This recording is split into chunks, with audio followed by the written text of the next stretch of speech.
Naghain ng panibagong diplomatic protest ang Pilipinas laban sa China kasunod ng harassment nito sa barko ng Bureau of Fisheries and Aquatic Resources sa Baho de Masinloc nitong Martes. Samantala, gusto raw ng United Kingdom na magkaroon ng Visiting Forces Agreement sa Pilipinas. May unang balita, si Chino Gaston. Sa habang 133 meters, mga sandata gaya ng torpedo, anti-submarine warfare helicopter, dambuhalang main gun, anti-aircraft missiles at short-range at long-range cruise missiles, isa sa pinakamalakas na barko ng British Navy ang HMS Richmond.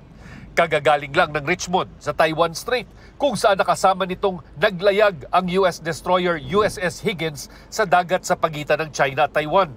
Ayon kay Defense Secretary Gilberto Teodoro Jr., nakatanggap siya ng sulat mula sa Defense Minister ng UK na nagsusulong ng kasunduan sa pagitan nila at ng Pilipinas na pareho sa Visiting Forces Agreement ng Amerika at Pilipinas. Ang huli, nagsisilbing pahintulot at gabay sa pagpasok ng mga sundalong Amerikano sa Pilipinas para sa military exercises at iba pang aktibidad na gusto rin ng United Kingdom. We welcome this development because then it will be the second European country that we will be negotiating a SOFA with.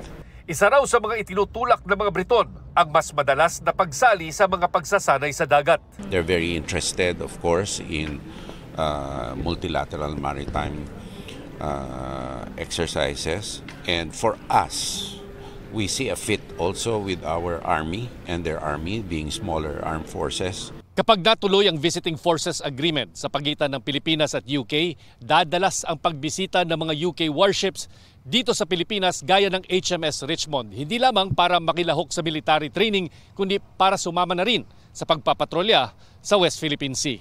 Hindi pa rin isinusuko ng Pilipinas ang pangarap na maitatag ang Code of Conduct sa pagitan ng ASEAN at China.